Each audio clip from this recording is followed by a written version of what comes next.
Hello guys, thumbnail देख के आपको पता चल ही गया होगा कि आज हम गुप्त प्रयाग तीर्थ धाम में घूमने आए हैं। गुप्त प्रयाग में श्री वल्लभाचार्य महाप्रभु जी की 67वीं बैठक है। इसके अलावा यहाँ पर कई सारे पुराने मंदिर और कुंड है। हम वहाँ पर भी घूमने जाएंगे। सबसे पहले हम हवेली को एक्सप्लोर करेंगे। गुप्त प्रयाग तीर्थ स्थान को भारतीय पुरातन विभाग द्वारा प्रोटेक्टेड मॉन्यूमेंट की लिस्ट में शामिल किया गया है। तो फ्रेंड्स, अब हम हवेली के अंदर पहुंच चुके हैं। तो चलिए मैं आपको भगवान श्री कृष्ण जी के दर्शन करवा देता हूं। यह हवेली कई साल पुरानी है। खूबसूरत रंग और कार्विंग इस हवेली को 4 चांद लगाते हैं। इस हवेली के अंदर एक फोटो गैलरी भी देख सकते हैं।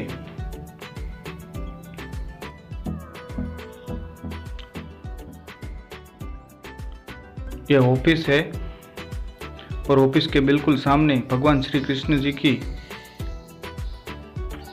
प्रतिमा है, जहां पर आप दर्शन कर सकते हैं। यहां आप इस ग्रिल के अंदर भी जा सकते हैं।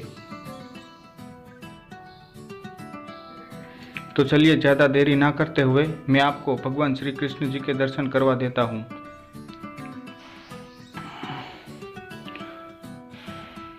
और ये रहे हमारे प्यारे भगवान श्री कृष्ण।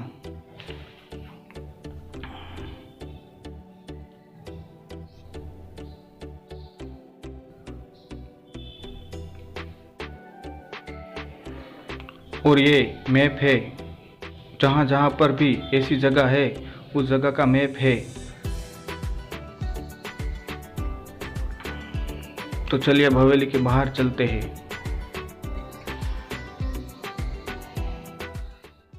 मंदिर के बाहर निकलते ही सामने की तरफ एक रास्ता है, वहाँ से आप श्याम कुंड और अन्य मंदिरों के दर्शन कर सकते हैं। तो चलिए मैं आपको वहाँ पर दर्शन करवाने ले जाता हूँ। ये जो सामने की तरफ रास्ता है, वहाँ से हम श्याम कुंड यानी कि गंगा कुंड की तरफ जाएंगे,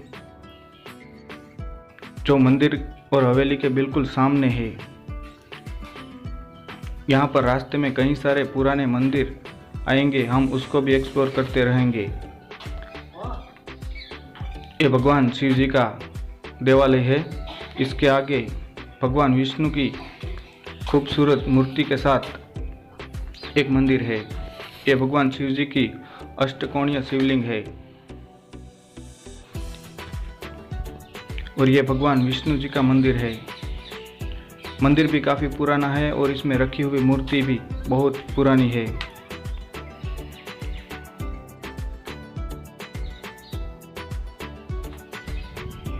तो चलिए अब हम आगे चलते हैं और यहाँ का घाट देखते हैं।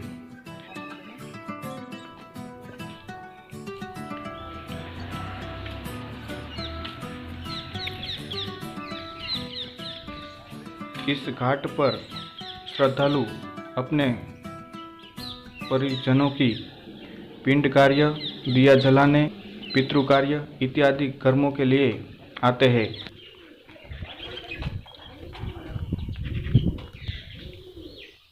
यहाँ पर कई सारे छोटे छोटे मंदिर है। हम सारे मंदिर तो कवर नहीं करेंगे, लेकिन थोड़े बहुत ही कवर करेंगे। ये पीपल के पेड़ है, इसके नीचे कई सारी पुरानी मूर्तियों के अवशेष रखे हुए हैं।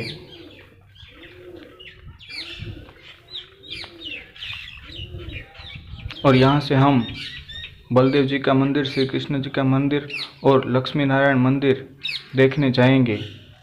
इससे पहले गंगा कुंड आता है, हम वहाँ पर भी विजिट करेंगे, क्योंकि वहाँ पर माता सरस्वती के नाखून से स्वयं गंगा बहती है। तो हम गंगा कुंड में भी जाएंगे। इससे पहले मंदिरों की ये कॉलोनी है, इसको देख लेते हैं। ज़्यादातर मंदिरों में शिवलिंग ही स्थापित है, तो सारे मंदिर तो हम यहाँ पर भी नहीं कवर करेंगे। ये सिंगला स्वर महादेव है।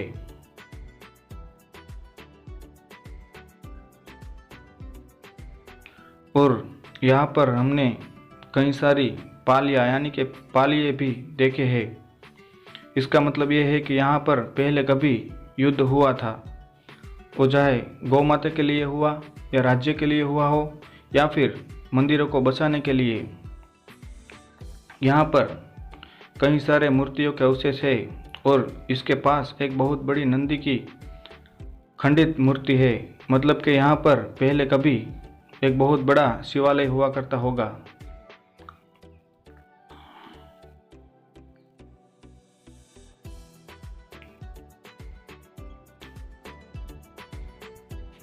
और यहाँ पर ज़्यादातर भगवान विष्णु और शिव की और शिवलिंग ही ज़्यादातर है, तो मतलब कि ये पहले से ही प्रसिद्ध मंदिर रहा होगा। मंदिर गुप्त प्रयाग धाम में ऐसे पुराने मंदिरों की कई सारी श्रृंखला है, सारे तो हम एक्सप्लोर नहीं करेंगे। तो चलिए ज़्यादा देरी ना करते हुए मैं आपको गंगा कुंड के दर्शन करवा देता हूँ। गंगा कुंड में सरस्वती माता जी के नाखून से स्वयं गंगा बहती है। तो चलिए मैं आपको गंगा कुंड के दर्शन करवा देता हूँ। ये गंगा कुंड है। कुंड के चारों तरफ माता जी से सुशोभित दीवारों को सजाई गई है। इसमें आप नहा भी सकते हैं, लेकिन अपनी मर्यादा में, क्योंकि यहाँ पर पितृ कार्य करने के लिए कई सारे लोग आते हैं। तो चलिए अब हम बलदेव जी के मंदिर की तरफ चलते हैं। सामने की तरफ श्री कृष्ण भगवान जी का मंदिर है। इस मंदिर के नीचे यानी कि घाट के बिल्कुल सामने भगवान विष्णु, ब्रह्मा और शिव के साथ लक्ष्मी नारायण जी का मंदिर भी है। तो चलिए पहले हम बलदेव जी के दर्शन कर लेते हैं। भारतीय पुरातत्व विभाग द्वारा इसे प्रोटेक्टेड मॉन्यूमेंट की लिस्ट में शामिल किया है, मतलब कि यहाँ पर कई सारे पुराने मंदिर हुआ करते होंगे। अब तो कुछ बचे खुचे ही हैं।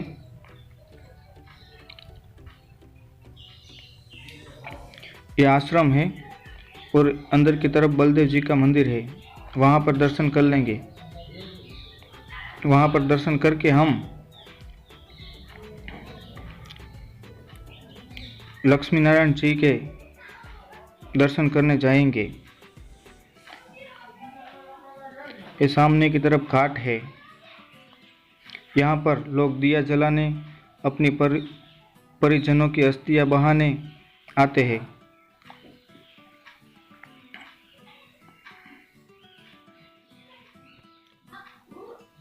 इस जगह के बारे में हमने काफ़ी रिसर्च किया, फिर भी इसकी पुख्ता जानकारी हमें नहीं मिल पाई है।